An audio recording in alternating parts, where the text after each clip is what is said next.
സ്ത്രീകൾക്ക് റിസർവേഷൻ ആവശ്യകത ഉണ്ടോ? ഇതിനെക്കുറിച്ച് രണ്ടു വാക്ക് പറ. ഇതിനെക്കുറിച്ചാ ഇപ്പം ഇയാള് പറഞ്ഞു റിസർവേഷൻ വേണം എന്ന് ആഗ്രഹിക്കുന്ന ഒരു വ്യക്തിയാണ്. എന്തിനാണ് നിങ്ങൾക്ക് റിസർവേഷൻ?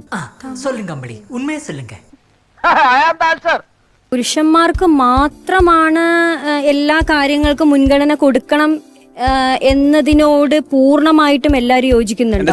നീ എന്തോന്നും മണ്ടത്തരാണ് സുജാത പറയുന്നത്. ചോദ്യം സ്ത്രീകൾക്ക് എന്തിനാണ് മുൻഗണന എന്നാണ്. പുരുഷന്മാർക്ക് മുൻഗണന ഉണ്ടെന്ന് ആരും പറഞ്ഞിട്ടില്ല. കാരണം ആർക്കും വേണ്ടാത്ത ഒരു വംശമായിട്ട് നിലനിൽക്കുകയാണ് പുരുഷന്മാർ.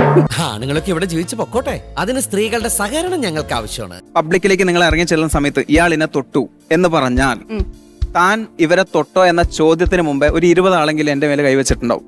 ഇല വന്ന് മുള്ളിൽ വീണാലും മുള്ളു വന്ന് ഇലയിൽ വീണാലും മുള്ളിനാണ് കേട്, മോനൊടിഞ്ഞു പോവും. അത്രയും മുൻഗണന അല്ലെങ്കിൽ സംവരണം നിലനിൽക്കെ നിങ്ങൾക്ക് എന്തിനാണ് വേറൊരു സംവരണം? ഏട്ടൻ പറഞ്ഞ ആൺകുട്ടികൾ പീഡനം സഹിക്കുന്നത് പെണ്ണുങ്ങൾ കാരണം അല്ല, സ്ത്രീകൾ കാരണം കൊണ്ടാണ്. അങ്ങനെ ഒരു 10 വാർത്ത ഞാൻ പറഞ്ഞ ആണുങ്ങളുടെ സംവരണത്തിന് വേണ്ടി നിങ്ങൾ എന്റെ കൂടെ നിൽക്കുവോ? അത് നിൽക്കില്ല. പിന്നെ താൻ എന്തിനാണ് വലിയ വർത്തമാനം പറഞ്ഞത്? ബേസിക്കലി റിസർവേഷൻ എന്ന് പറയുന്ന ആ ഒരു മീഡിയം തന്നെ കൊണ്ടുവന്നത് എന്തിനാണെന്ന് അറിയോ? നിങ്ങൾക്ക് വേണമെന്നല്ലേ പറഞ്ഞേ? എന്തിനാണ് റിസർവേഷൻ? മുൻഗണന എല്ലാ കാര്യങ്ങൾക്കും സ്ത്രീകൾക്ക് വേണം. മുൻഗണനയല്ല, അത് പ്രയോറിറ്റിയാണ്. വിവരമുള്ളവർ പറയുന്നത് കേട്ട് പഠിക്കണേ. ബസിന്റെ കാര്യം മാത്രം എടുത്ത് പറയാം.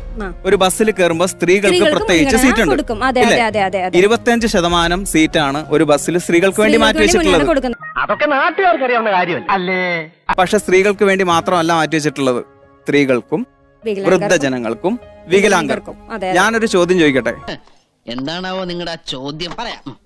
ഭിന്നശേഷിക്കാരായിട്ടുള്ള ആളുകളെ പോലെ അല്ലെങ്കിൽ വൃദ്ധരായിട്ടുള്ള ആളുകളെ പോലെ കാണേണ്ട ആളുകളാണ് സ്ത്രീകൾ എന്ന് നിങ്ങൾക്ക് തോന്നുന്നുണ്ടോ? ഉത്തരം മുട്ടിച്ചോളഞ്ഞല്ലോ. അല്ലെങ്കിൽ നിങ്ങൾ അഡ്മിറ്റ് ചെയ്യൂ, ഞങ്ങൾ അങ്ങനെ സ്പെഷ്യലി ഏബിൾഡ് ആണ്. ഇങ്ങനെയൊക്കെ പറഞ്ഞ അങ്ങനെ ഞാൻ അങ്ങനെയുള്ള ഒരുത്തനാണോ? അങ്ങനെയാണെങ്കിൽ ഞാൻ പറഞ്ഞതൊക്കെ പിൻവലിച്ചു. ഇപ്പൊ നമ്മുടെ മുഖ്യമന്ത്രി തന്നെ കറണ്ടിന് എന്തുമാത്രം കാശ് കൂട്ടി ജനങ്ങൾക്ക് ഇഷ്ടമല്ല എന്ന് കണ്ടപ്പോ അദ്ദേഹം അത് പിൻവലിച്ചു. ഞാൻ വലിയ മുഖ്യമന്ത്രി ഒന്നുമല്ല, എന്നാലും ഞാനത് അങ്ങോട്ട് പിൻവലിച്ചു. എന്തിനാണ് റിസർവേഷൻ എന്ന ചോദ്യത്തിനുള്ള ഉത്തരം ഞാൻ പറയാം. അടിത്തട്ടിൽ കഷ്ടത അനുഭവിക്കുന്ന ആളുകളെ മുകളിലേക്ക് കൊണ്ടുവരാൻ വേണ്ടിയിട്ടാണ് റിസർവേഷൻ. അത് എന്നെ പോലെ വിവരമുള്ളവർക്കല്ലേ മനസ്സിലാവൂ. സരോജിനി നായിഡുവിനെ കുറിച്ച് കേട്ടിട്ടുണ്ടോ? ആരാണ്? അങ്ങനെയൊക്കെ ചോദിക്കാം. ഞാൻ ഇത്ര നേരം പൊട്ടന്റെ മുമ്പിൽ ശങ്കൂന്നിരുന്ന ഒന്നുമില്ലേ. നമുക്ക് പോവാം. അങ്ങനെ ഒന്നും ഞാനും ആലോചിക്കാതിരുന്നില്ല. അപ്പൊ എല്ലാം പറഞ്ഞ പോലെ